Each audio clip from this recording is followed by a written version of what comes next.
இந்த ஜீவன் பரமாத்மாவை அடையறதுக்கு போறாரோ இல்லையோ, அப்ப 101வது நாடியான சுஷும்னா நாடியை பிடிச்சு தான் மேலே போறார். அவர் அப்படியே அந்த நாடி வழியா இங்கே வந்துடுவார். இந்த இடத்துக்கு பிரம்மரந்திரம்னு பேர். ஒரு சின்ன ஓட்டை புறந்தண்ணிலேருந்து இருக்கு.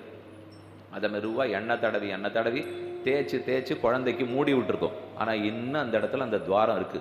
அந்த துவாரத்தின் வழியே தான் பிரம்ம கபாலத்தை பேதிக்கணும். சிரக்கபாலம் உடைந்துன்னா உடைந்தில்லை, அந்த தொலை வழியாக உடைத்து கொண்டுன்னு அர்த்தம். பரமபதத்துக்கு போகிற ஜீவாத்மா அது வழியாக தான் வெளியே புறப்படுவார். போகிற சமயத்துக்கு உள்ளேந்து கிளம்புற இடத்துல ஹிருதயத்துக்குள்ளேயே பகவான் எழுந்துள்ளிருப்பாரான். சுஷும்னா நாடியினுடைய ஆரம்பத்திலேயே பெருமாள் இருப்பார். இருந்து இதுதான் நாடி, இதில் வச்சு நீ மேலே பிரயாணம் பண்ணிட்டு போ என்று தன் ஒளிமயமான சரீரத்தால் வழிகாட்டிடுவார். இவன் அங்கேருந்து புறப்பட்டு இப்படி வரான். இந்த பிராணவாயு வழியாக போய் உள்ளே போகணும் இல்லையோ, அப்போ இந்த இடத்த கண்ணை பின் வழியாக தாண்டுவனா, அப்போ கண்களில் பெருமாளும் பிராட்டியும் எழுந்துள்ளிருக்காளாம். அவள் ஏதோ பாதையில் இருக்கிற கோவிலை சேவிக்கிறாப்பில் சேவிச்சுன்னு மேலே போகணும். அவன் இங்கே உள்ளேயே பெருமாள் வழிகாட்டி விட்டுடுறார். கண்களில் பெருமாளும் தாயாரே எழுந்தோழிருக்கா. அதுக்கு அந்த பின்வழியாக போகிறான். அப்போ அவர்கள் 2 பேரும் தன்னை அனுபவிக்கிறது காத்துருக்கா என்று பார்த்து இந்த ஜீவன் அனுபவிக்கிறான். மேலே தஸ்ய பிராச்சி திக்கு பிராஞ்ச பிராணாக தட்சிணா திக் தட்சிணே பிராணாக பிரதீச்சி திக்கு பிரத்யஞ்சா பிராணா உதீச்சி திக்கு உதஞ்சா. அவர் புறப்படுறாரு. அப்போ இந்த சரீரத்துக்குள்ளே கிழக்கு நோக்கி இருக்கிற புலன்கள்லாம் இருக்கே, தெற்கு நோக்கி இருக்கிற புலன்கள் இருக்கே, மேற்கு நோக்கி இருக்கே, வடக்கு நோக்கி இருக்கே, மேல் பக்கம் நோக்கி இருக்கே. அப்போ இந்த புலன்கள் எல்லாம் என்ன பண்ணும்? கிழக்கு பக்கம் இருக்கிற புலன்கள்லாம் அந்த திசையில் இருக்கிறத மட்டும் அனுபவிக்கும். தெற்கு பக்கம் இருக்கிறதெல்லாம் அந்த திசையில் இருக்கிறத மட்டும் அனுபவிக்கும். என்ன சொல்ல வரார்? காதுங்கிற புலன் சப்தத்தை மட்டும்தான் கிரகிக்குங்கிறார், ரூபத்தை கிரகிக்காதோ இல்லையோ.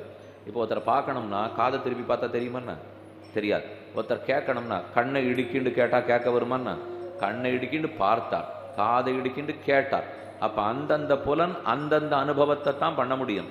ஆனால் அந்த ஜீவாத்மா இந்த புலன்களை எல்லாம் விட்டு கிளம்புறாரோ இல்லையோ, எப்போ புலன்களை நம்ம சரீரத்தோட விட்டுட்டாரோ ஜீவன் பகவானை எப்படி அனுபவிக்க போறார்? கண்ணுக்கு பின்வழியாக அவர் மேலே போயிட்டு இருக்கார். கண்ணு காது மூக்கு நாக்கு எல்லாத்தையும் விட்டுட்டார். அப்போ பிரம்மத்தை அனுபவிப்பார்னா எப்படி? கருவி வேணுமே, வேணும். அவரிடத்துல ஞானம் இருக்கோ இல்லையோ. இப்போ இவனுடைய புலன்கள் அத்தனையும் பிராணவாயுவில் சேர்ந்து மனசில் சேர்ந்து அத்தனை அவர் ஞானத்தோட ஒன்றிருக்கு. அப்போ பகவானை பார்க்கணும்னால் கண் கொண்டு பார்க்க மாட்டார், ஞானத்தால் பார்த்துடுவார். இந்த வழியில் போகிறச்சே பெருமாள் தாயார் நன்னா காதார கேட்கணும்னா காது கொண்டு கேட்க வேண்டிய தேவையில்லை. அது செவிப்புலனில் சேர்ந்து மனசில் இருக்குது, ஞானத்தில் இருக்குது, ஞானத்தாலேயே கேட்டுடுவார். அப்போ இந்த ஜீவன் ஒன்னொன்னையும் விட்டு விடுகிறான். அது அவனுக்கு தேவையில்லை. ஆனால் அது அத்தனையும் தன் ஞானத்தாலேயே பார்த்து விடுகிறான். சர்வே பிராணாக ச ஏஷ நேதி நேதி ஆத்மா அகிருஹ்யா நஹி கிருஹ்யதே அசீத்யா நஹி சீத்யதே அசங்கா நஹி சஜ்ஜதே அசிதா ந வியததே ந அரிஷ்யத் பயம் வை ஜனக பிராப்தோசீதி ஹோவாச்ச யாக்ஞவல்க்யா சஹோவாச்ச ஜனகா. அப்படி போகும்போது ஒரே இருளாக இருக்காதோ? போகிறச்சே இவனுக்கு ஆயாசமாக களைப்பாக இருக்காதோ? எவ்வளவு தூரம் மேலே புறப்படுறவர் போகணும், அத்தனை நீண்ட பிரயாணத்துக்கு இவருக்கு பசி தாகமாக இருக்காதோ? ஒன்றும் இருக்காதுங்கிறார். ஏன்னா அவன் சேவிக்க போகிற பிரம்மம் பயமற்றது, குறைவற்றது, அழிவற்றது, ஆதியற்றது, நிறமற்றது, ஒளியற்றது, ஏதுமற்றது. இதையே அவன் சேவிச்சுன்னு போயிட்டு இருக்கிறதுனாலே ச ஏஷ நேதி நேதி ந இந்த பிரம்மத்தை பார்த்து எப்படி அடையாளம் தெரிஞ்சு போகிறான்? இவர் இப்படி இல்லையே, இப்படி இல்லையே, இப்படி இல்லையே. நான் இது வரைக்கும் பார்த்துருக்கிற ஆரஞ்சு பழம் நினச்சேனே, இல்லை போல் இருக்கே. இன்னொன்று சப்போட்டா பழம் போல் இருக்கே. நான் இது வரைக்கும் சாப்பிட்ட சப்போட்டான்னு நினச்சிருப்பேனே, இல்லை சக்கரமங்கல் போல் இருக்கே. அப்போ ஒன்று இதுன்னு சொல்ல போகிறச்செல்லாம் இது மட்டும் இல்லை, இது மட்டும் இல்லை, இது மட்டும் இல்லைங்கிறாள். ஆனால் அவன் நேத்தி நேத்தி ந இது இல்லை இல்லை என்று நினைச்சுட்டே மேலே புறப்படுறார். நஹி கிரகீதே ஆகா நேத்யாத்மா அகிருஹ்யா.